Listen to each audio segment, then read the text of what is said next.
And what we will do is we will have a conversation about game theory. We will be sitting here, and we thought of starting by talking about one topic, which takes us a little bit of time to warm up and talk about. This is not a 90-second event like on television. We have 90 minutes, well, probably now 85. And so we can develop a little bit. So it doesn't have to be a snap answer. It can be a little bit of elaboration. So we will talk maybe 20 minutes, half an hour about, I thought a nice topic would be behavioral game theory and the role of psychology and so on in game theory here. But we also want to have an audience involvement. So if you're dying to have a question to discuss, think of it. And then you will soon have the floor and ask your question. And I have a bunch of other questions that we can ask, but if there's a dialogue with the audience, that's actually ideal. So think of some questions at our initial start. You will have the opportunity. I will repeat it, but I will say it already now. Questions, please, no speeches. So I hope for your contribution soon, and then we will have some topics in reserve.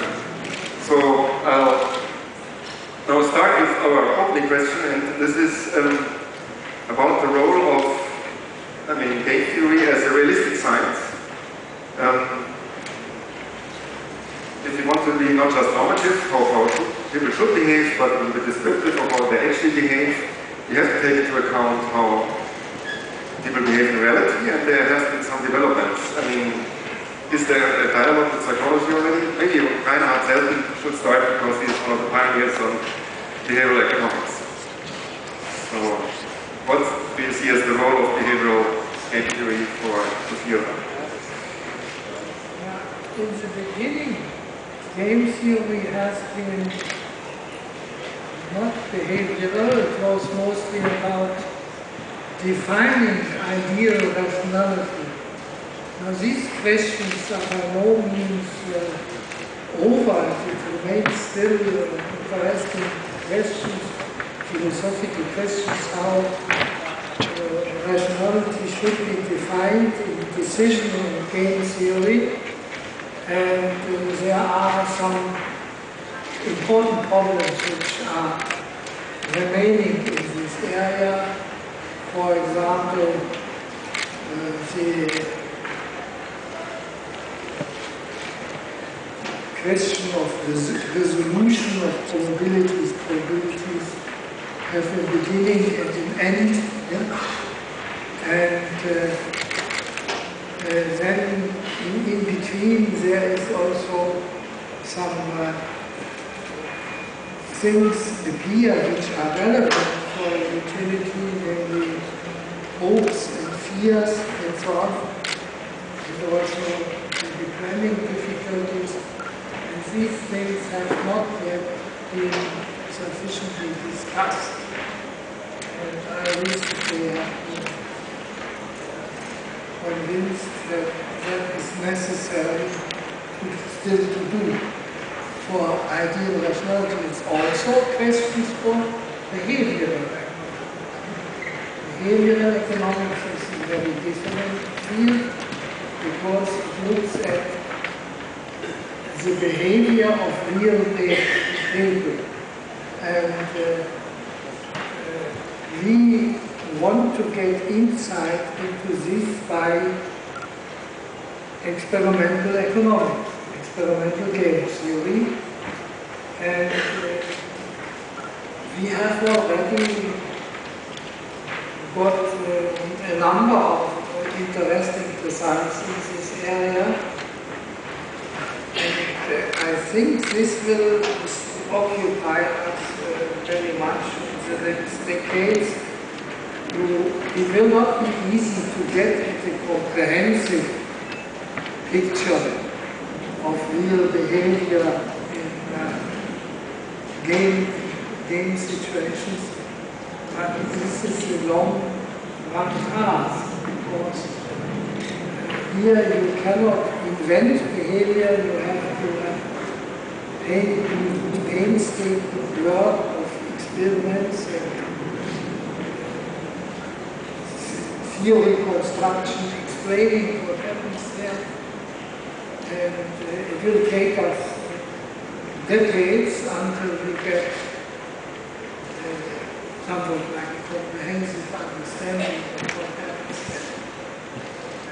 Also, I want to say that up to now, behavioral game theory often is only half-hearted behavior, because what is done, you write maybe utility functions with unusual arguments, like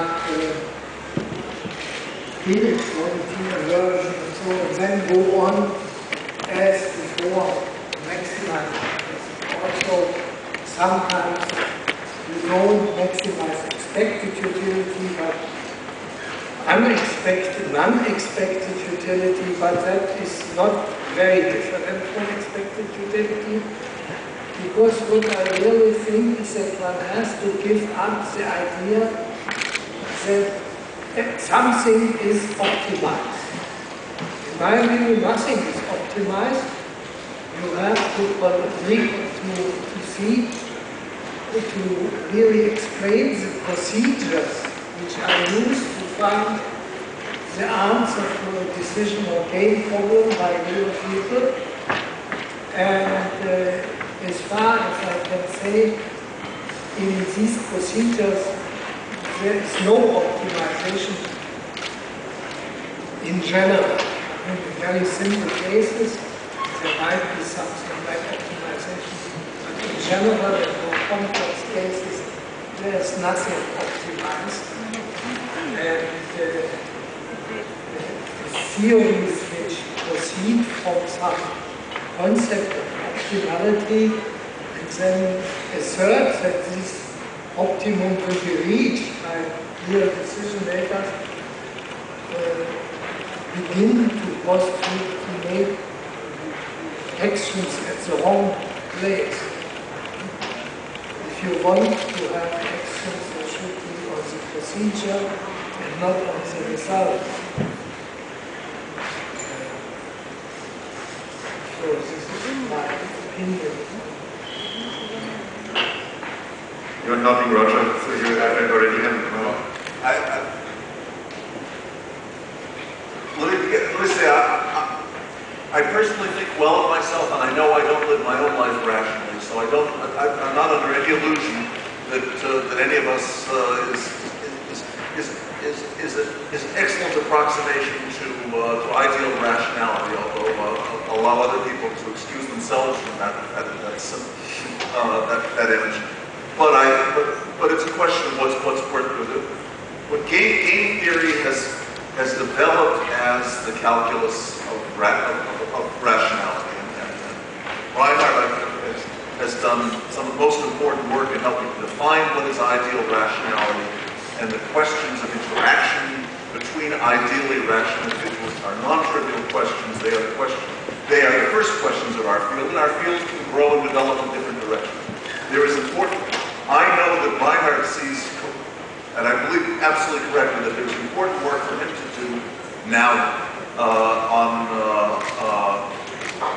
assimilating different kinds of ways of understanding human decision-making as a behavioral process into social science usefully. And that there's much on the question of is ideal rationality, have we figured it all out? Is the methodology done? The answer is no.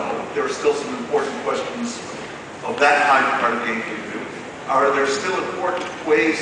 Economics, we say economics has benefited enormously from game theory straightening out concepts of ideal rationality over past decades. Is that vein exhausted?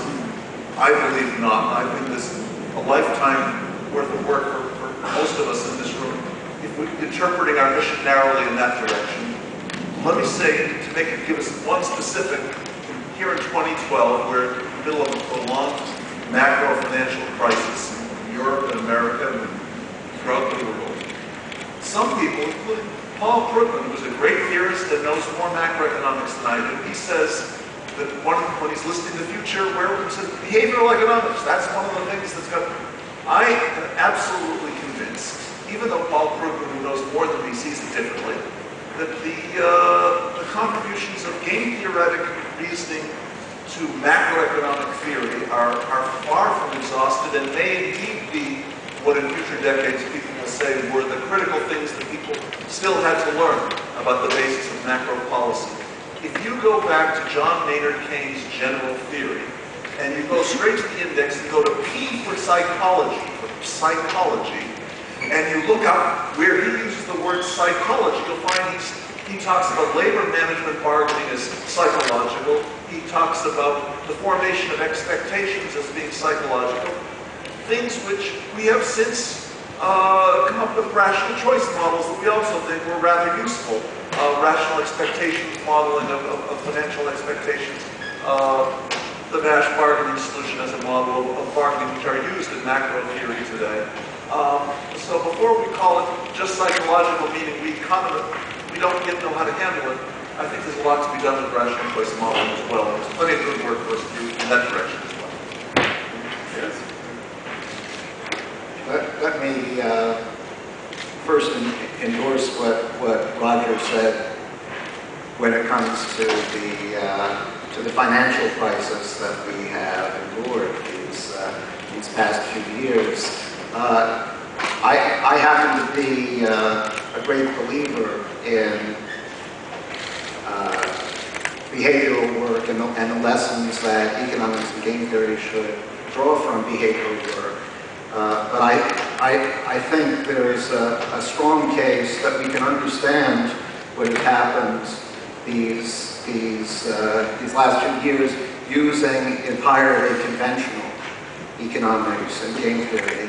That isn't to say that irrationality or deviations from the standard model didn't play some role, but nevertheless, I think the fundamentals, which have to do with externalities and the failure of an unregulated financial system to internalize those externalities.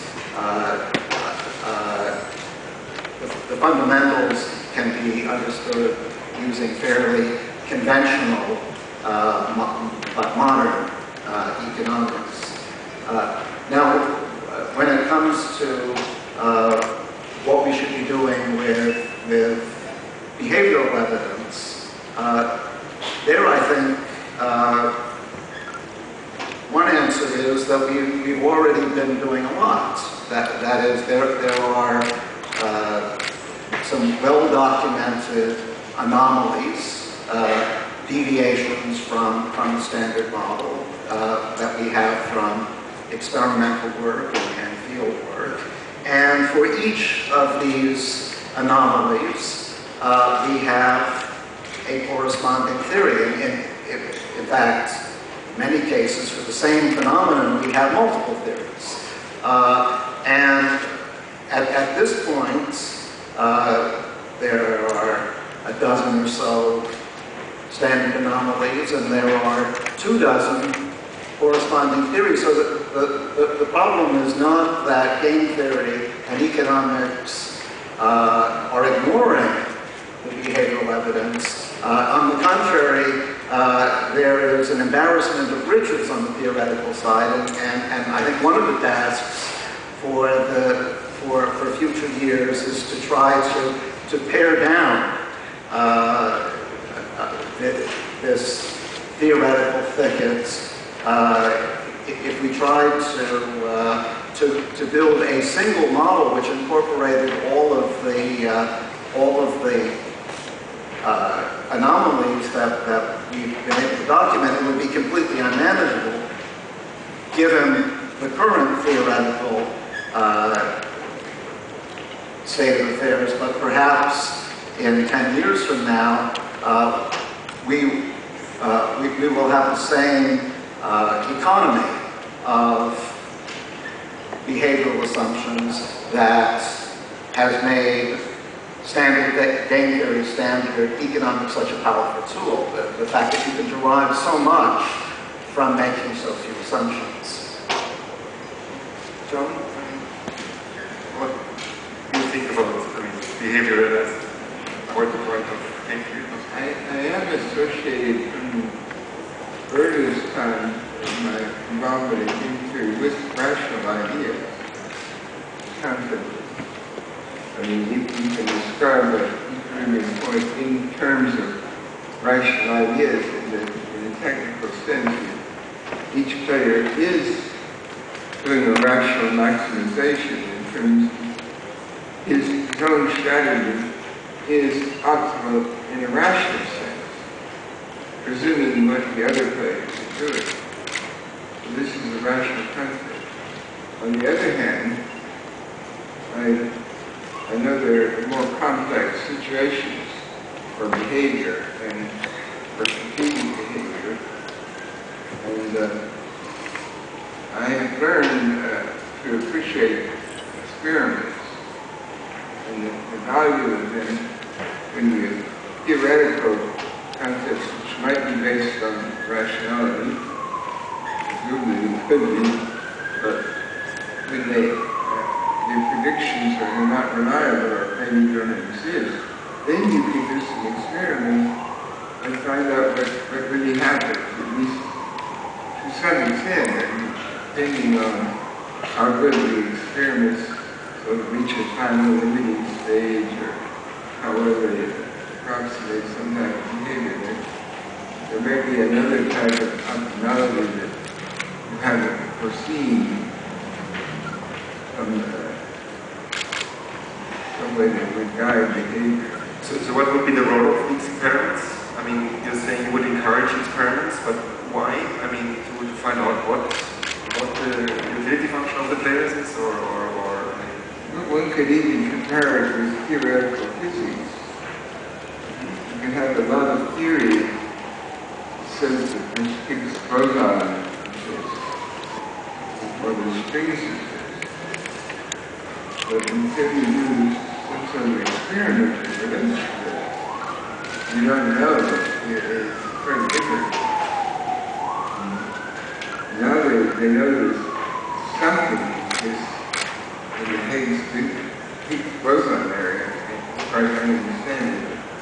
It still could be argued about really what is it? What is the ultimate nature of what is discovered if it is a particle? So on and so forth. But you think there is an underlying rationality in what they want me to do? I mean, there is a utility function or something that they maximize. It's just not clear what necessarily what they maximize, or I mean, because you say everything is rational. That was your first statement. I mean, I didn't perfectly understand that. You mentioned utility function, and that's quite rationalistic. okay.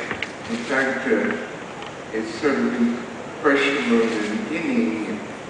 The human psychology would really have things scale on utility function, a little comparable to the function of perfect pitch in musicians and music players.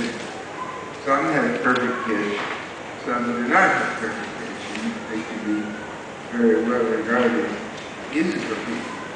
So that since the person with perfect pitch has a sort of memory that allows him to compare one tone with another tone heard at a different time, and this is the same tone. And the person with relative pitch, they don't have that. It's analogous to a form of rationality that is not necessarily present. So some have perfect rationality, some have not. Yeah. I'm not sure I believe all that. I mean, there's a bit of a contradiction, first of all. I mean, Rainer Selden says we don't maximize, and you say we do. I mean, if I simplify it. And I'm also not sure, I mean, when you look at your model of, say, play a repeated game with a very complicated punishment strategy, to be honest, I cannot believe that this is a description of real behavior. I mean, this is a mathematical model of saying how you implement an efficient outcome in repeated business dilemma games, for example. I mean, but do you really believe people use these complicated punishment strategies to maintain that equilibrium? Well, if we're talking about my talk yesterday, perhaps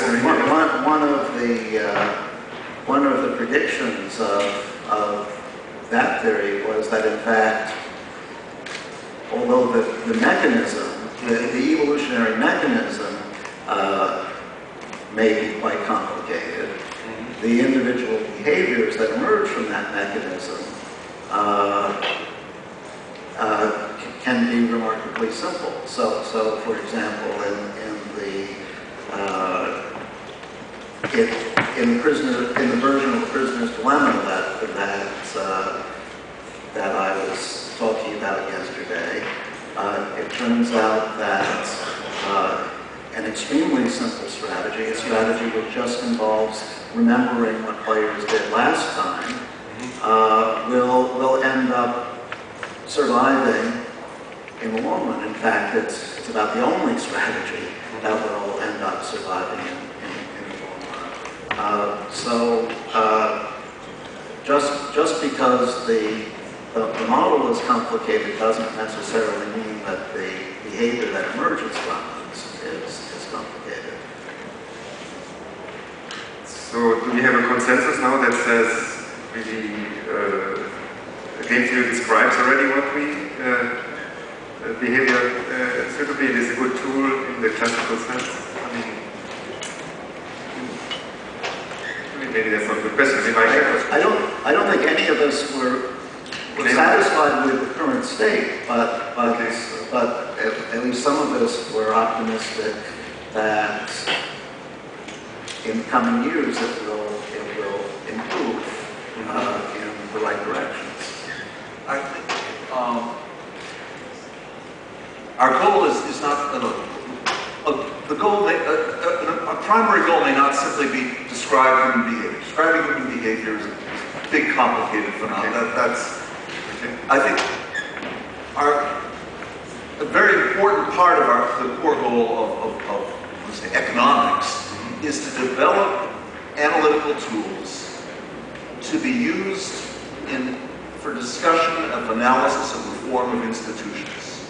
If you're going to change the rules of banking system, change the rules of a social institution, I think you'd want to do Nash equilibrium analysis of where it's going to lead under some kinds of assumptions of what people in this game are going to want under the new system to understand where it's going to lead. That isn't necessarily going to tell you a unique answer, and people may, but when we're arguing about reform of institutions, I think we want to do game theoretic analysis under some reasonable simplification of the description of what motivates the people involved.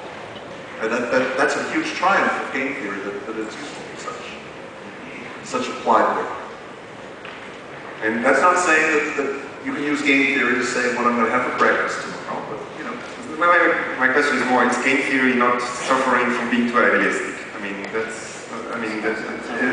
Suffering from being too idealistic in its assumptions. Doesn't it assume hyper-rational beings? When you think about common knowledge, you know that I know that you know. It's not infinite. You cannot think infinitely. But in fact, there's been important work which has modified the common knowledge assumption, where there's some, for example, some upper bound to the number of iterations that a person can perform, and this work has been applied toward understanding why, for example, behavior in auctions isn't always what the standard theory would predict. Why, for example, there are winner's curse problems when in reality, in pure theory, we would expect that people would fully anticipate these winner's curse problems. There was a time when winner's curse, I was at a conference with serious scholars 25, 30, maybe 30 years ago, were treating winner's curse effects as psychological anomalies. No, they're not psychological anomalies. They're, people doing the right thing. They may not be exactly clear why they're doing the right thing, but you've got to be careful when you're doing a transaction with someone who knows more than you and has adverse interests. Okay, we've learned something. There are psychological anomalies. Our brains are evolved and are just, they're a bunch of mush inside the skull there. It's a useful, I don't think we need to be embarrassed about the useful approximation. If everyone in the whole world were studying things only through perfect rationality, it would be time for somebody to get on and do something else.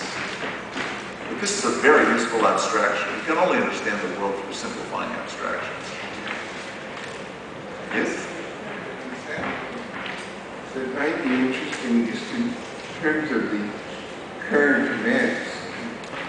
There's been a sort of a discussion, something coming into the news about LIBOR, the London Interbank offered rate.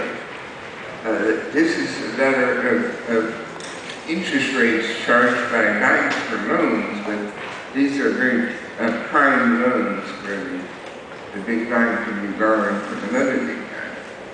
Now, it was sort of not clear from the news whether what was being done was to raise the rate or to lower the rate, or how much effect it might have. Apparently, it goes back many years, and the Federal Reserve through the Federal Reserve Bank of New York was advised about it many years ago. And it seems maybe the Bank of England was involved in promoting what was being done. And then an American bank, one of the American banks was involved. And so what's going on? Are they making more profit, less profit? Do they like OPEC? What's the game? So this is an example of the LIBOR story. You gave it as an example of an interactive situation where you would think strategically, or it's a game where these banks are sort of used, which in that sort of thing is always an approximate view, as if they were playing non-profit, independently, like oil producers that are not a member of OPEC might theoretically be playing in a non-profit, but while the OPEC are clearly very coordinated in how much oil they produce themselves. And so it's not clear how much profit they can make when they don't have it all controlled. Because what are these banks really doing instead of what they're theoretically doing? It's clear the scandal was the result of behavior responding to incentives. It's not that there were a bunch of silly bankers and they started doing these. They had incentives and they followed them. I don't know, but I think we should be thinking about interest rates are extremely low now. When you have interest rates of under 1%, if you think banks fail on the average once a century, then you're talking about interest rates that are on the same order of magnitude as the counterparty risk. So I'm assuming that we may be talking about rather a market that has thinned since the financial crisis, and thin markets become more game theoretic. And then if these guys have got side contracts, then it's easier to push it rate a little bit one way or another, and when you multiply it times a lot of contracts, a lot of money, and yeah, behavior responded to incentives. And if there's laws, we're going to have police as part of the game. Reinhard, I